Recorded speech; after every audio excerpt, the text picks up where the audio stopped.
এই মহিলা জম্বিদের হাত থেকে বাঁচতে তার এক বন্ধুকে নিয়ে ধুধু মরুভূমি পাড়ি দিয়ে একটা আইল্যান্ডের দিকে যাচ্ছিল, কিন্তু কিছুটা দূর যাওয়ার পরই সে তার বন্ধুকে হারিয়ে ফেলে। এখন এই ধুধু মরুভূমিতে সে একা, আর তার পাশে আছে এক ভয়ঙ্কর জম্বি। সে কি আদেও পারবে এই জম্বিকে এড়িয়ে তার গন্তব্যে পৌঁছাতে? গল্পের শুরুটা হয় এক আতঙ্ক দিয়ে। গোটা শহরে এক ভয়ঙ্কর জম্বি ভাইরাস ছড়িয়ে পড়েছে। এক এক করে শহরের প্রত্যেকটা মানুষই এসব ভয়ঙ্কর ভাইরাসে আক্রান্ত হচ্ছে। তখনই আমরা মলি নামের এই মেয়েটাকে দেখতে পাই, যে এই শহর থেকে পালানোর জন্য একটি অভিনব আইডিয়া বের করেছে। এর জন্য তাদেরকে মরুভূমির মধ্য দিয়ে একটি এয়ারফিল্ডে যেতে হবে। ওখান থেকে ছোট্ট একটা প্লেন নিয়ে সমুদ্রের মাঝখানে একটা আইল্যান্ডে যাবে। মলি এবং তার বয়ফ্রেন্ড নিক দুজনই গাড়ি করে দ্রুত শহর থেকে বেরিয়ে যাচ্ছিল। ওই সময় রেডিওতে জম্বি সম্পর্কে আপডেট দেয়া হচ্ছিল, কিন্তু তারা ওই আপডেটটা না শুনে রেডিওটা বন্ধ করে দেয়। ঠিক ওই সময় মরুভূমির মাঝখান দিয়ে যাওয়াতে মলির প্রচন্ড বমি হচ্ছিল।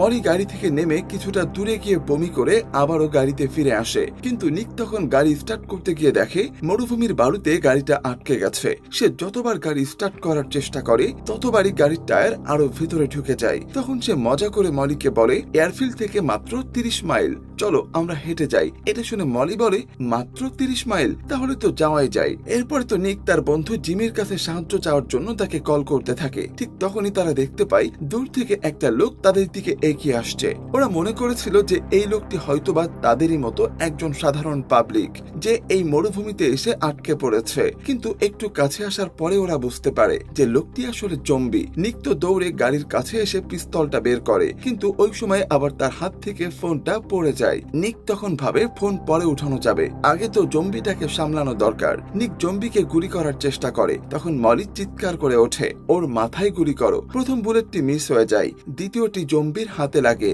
আর তৃতীয়টি জম্বির বুকে লাগে। তখন সে নিচে পড়ে যায়। দুজনেই আনন্দের সাথে বলে, আরে এটা তো খুব সহজেই মারা গেল। কিন্তু রেডিওতে তো বারবার বলছিল যে জম্বিদের মারা নাকি অনেক কঠিন। তবে একটু পরেই দেখা যায় কয়েক সেকেন্ডের মধ্যে ওই জম্বি আবার উঠে ওদের দিকে আসতে শুরু করে। তখন মলি আবার চিৎকার করে, ওর মাথায় গুলি করো। নিক জম্বির মাথায় গুলি করার চেষ্টা করে, কিন্তু সেটা কানের পাশ দিয়ে চলে যায়। কিন্তু ততক্ষণে পিস্তলের বুলেট শেষ হয়ে গেছে। তখন ওরা দুজনেই কিছু না ভেবে দ্রুত গাড়ির মধ্যে ঢুকে পড়ে। এরপর গাড়ির সব জানালা বন্ধ করে দিয়ে স্টার্ট দেওয়ার চেষ্টা করে, কিন্তু তাতে কোনো লাভ হয় না। এদিকে ওই জম্বিটা জানালার কাছে চলে আসে।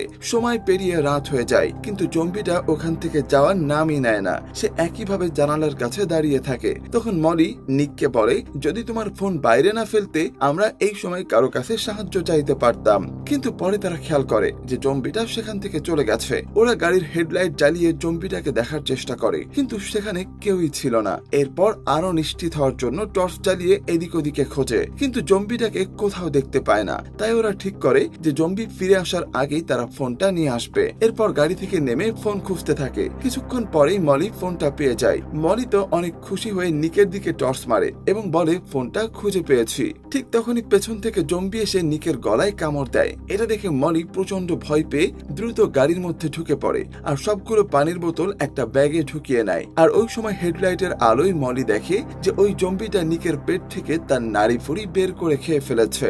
এটা দেখে মলি আরো বেশি ভয় পেয়ে যায়। আতঙ্কে তার পুরো শরীর কাঁপতে থাকে। এরপর মলি ব্যাগ নিয়ে পালানোর জন্য যখনই গাড়ির দরজাটা খোলে, তখনই জম্বিটা এসে তার উপর অ্যাটাক করার চেষ্টা করে। মলি তখন লাথি মেরে জম্বিটাকে দূরে সরিয়ে দেয়, আর অন্য একটা দরজা খুলে দ্রুত সেখান থেকে পালিয়ে যায়। টর্চটা হাতে নিয়ে কোনো গন্তব্য ছাড়াই প্রাণ বাঁচাতে মরুভূমির এদিক সেদিক দৌড়াতে শুরু করে। কিছুক্ষণ এইভাবে দৌড়ানোর পর সে একটা জায়গায় গিয়ে বসে পড়ে। মরুভূমিতে আসার জন্য সে বারবার আফসোস করতে থাকে, আর সারা রাত না ঘুমিয়ে এক জায়গায় বসে থাকে।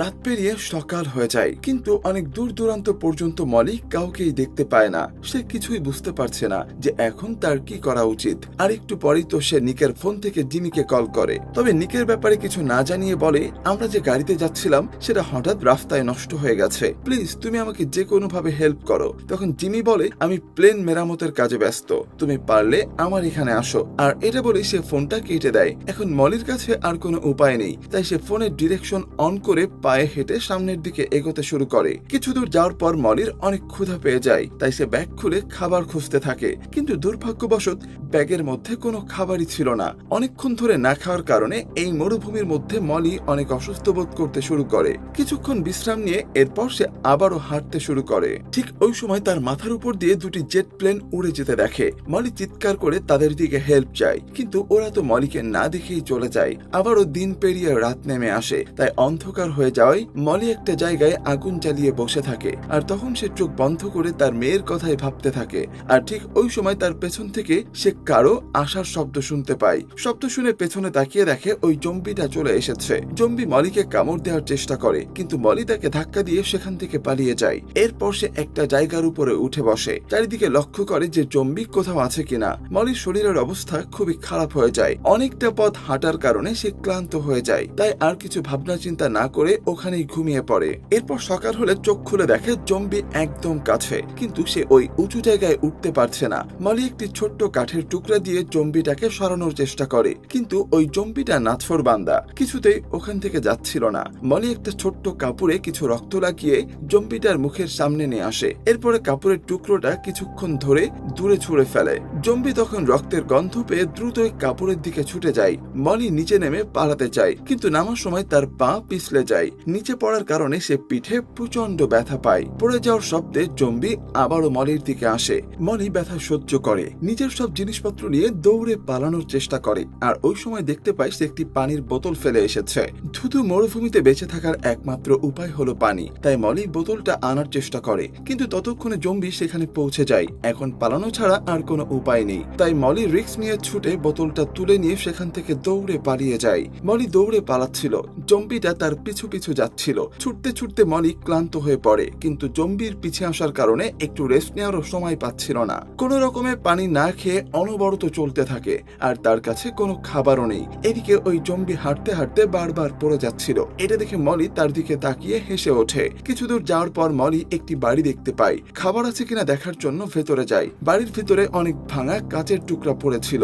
বাড়িটা একদম ড্যামেজ হয়েছে। মলি একটি বিছানার উপরে উঠে বসে সিগারেট খায়, তারপর ঘুমিয়ে পড়ে।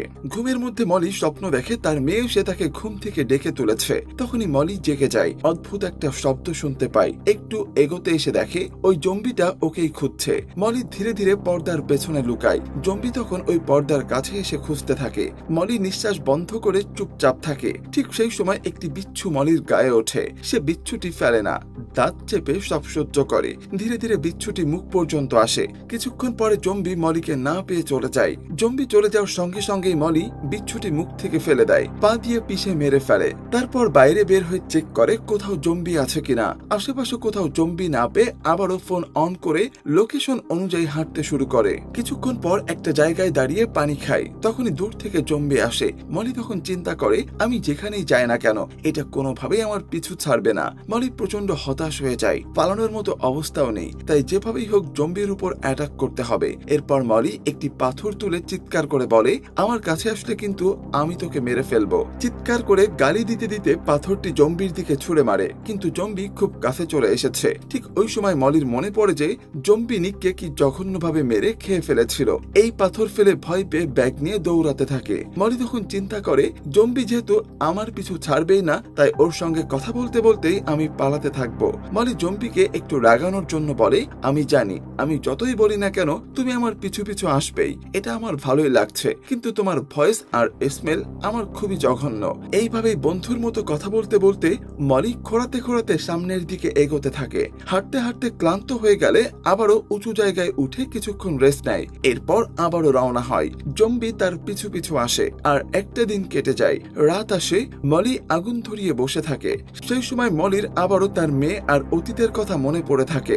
সকাল হলে আবার হাঁটতে শুরু করে। জম্বি তাকে ফলো করে। কিছু দূর যাওয়ার পর মলি একটা বালির স্তূপ দেখে। সেখানে পৌঁছে বুঝতে পারে যে এয়ারফিল্ডের কাছে এসেছে। এটা ভেবে অনেক খুশি হয়। পেছনে তাকিয়ে দেখে ওই জম্বি আর তাকে ফলো করছে না, কিন্তু দুর্ভাগ্য তার পিছু ছাড়ছে না। তখনই ভয়ঙ্কর বালু ঝড় ধেয়ে আসে তার দিকে। বাধ্য হয়ে আবারও সেই পথ দিয়ে ফিরে যেতে হয়। ঝড়ের মধ্যে জম্বি আবার আক্রমণ করে। লড়াই করে ধাক্কা দিয়ে পালিয়ে যায়। কিছু দূর যাওয়ার পর মলি অজ্ঞান হয়ে পড়ে। এদিকে জম্বির উপর বালু পড়ে। সে বালুর নিচেই চাপা পড়ে যায়। জ্ঞান ফিরলে দেখে তার পুরো শরীর বালু দিয়ে ঢাকা। ঠিক তখন দূর থেকে একটি গাড়ি আসে। গাড়ির আশা দেখে হেল্প হেল্প বলে চিৎকার করতে থাকে। গাড়িতে থাকা দুজন লোক মলিকে দেখে নিচে নামে। তারা মলিকে জিজ্ঞেস করে, তোমার কি হয়েছে? মলি মলি বলে, এয়ারফিল্ডে আমার বন্ধু আমার জন্য অপেক্ষা করছে, আমি সেখানে যাচ্ছিলাম, কিন্তু একটি কারণে ফেসে গিয়েছি। অনেক লম্বা কাহিনী, এখন এগুলো বলার সময় নেই। ওই লোকগুলো মলিকে বলে, ওখানে কি ফ্লাইট আছে? তাহলে আমরা নিজে থেকে তোমাকে সেখানে ড্রপ করে দেব।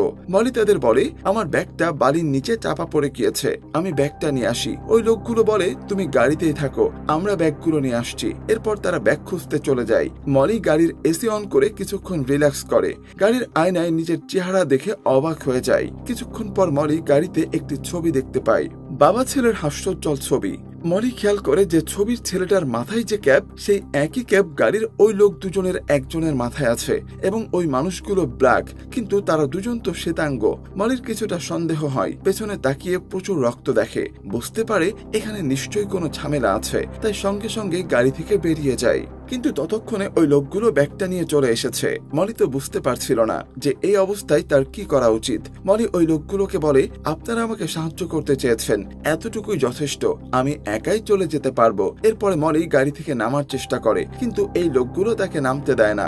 এরপরে তো ওই লোক দুটো মলিকে চাকু দেখিয়ে ভয় দেখিয়ে বলে, ওদেরকে যেভাবে মেরেছিলাম তোমাকেও সেভাবেই মারবো। ওরা তো মলির সাথে জোর জবরদস্তি করতে শুরু করে। ঠিক তখনই বালুর নিচ থেকে ওই জম্বিটা চলে আসে, আর ওই দুজনের মধ্যে একজন লোককে কামড়ে দেয়। এটা দেখে তো অন্য লোকটা ভয়ে গাড়ি নিয়ে পালিয়ে যায়, কিন্তু গাড়ি দিয়ে পালানোর সময় গাড়ি থেকে পানির বোতলের একটা বেলুনের ট্রলিও নিচে পড়ে যায়। ওই লোক দুটির কাছ থেকে মলির প্রাণ বাঁচানোর জন্য শেষমেশ জম্বি এসেছিল। তাই মলি তখন চিন্তা করে যে জম্বি যতই ভয়ানক হোক না কেন, মানুষের মতো এত হিংস্র নয়। এরপর মলি গাড়ি থেকে পড়ে যাওয়া পানির বোতলগুলো আর বেলুনের ট্রলিটা টানতে টানতে আবারও হাঁটা শুরু করে। কিছু দূর যাওয়ার পর মলি একটু বসে পড়ে আর কাঁদতে কাঁদতে ভাবে, এই সব কিছু কেন আমার সঙ্গে হচ্ছে? আমি তো কখনোই কারো ক্ষতি করিনি। আর এর কিছুক্ষণ পরেই মলিকে ফলো করতে করতে আবারও ওই জম্বিটা তার কাছে চলে আসে। তখন মলি ভাবে, এই জম্বিটা এইভাবে আমার পিছু করছে, এর পেছনে তো অবশ্যই কোনো কারণ আছে।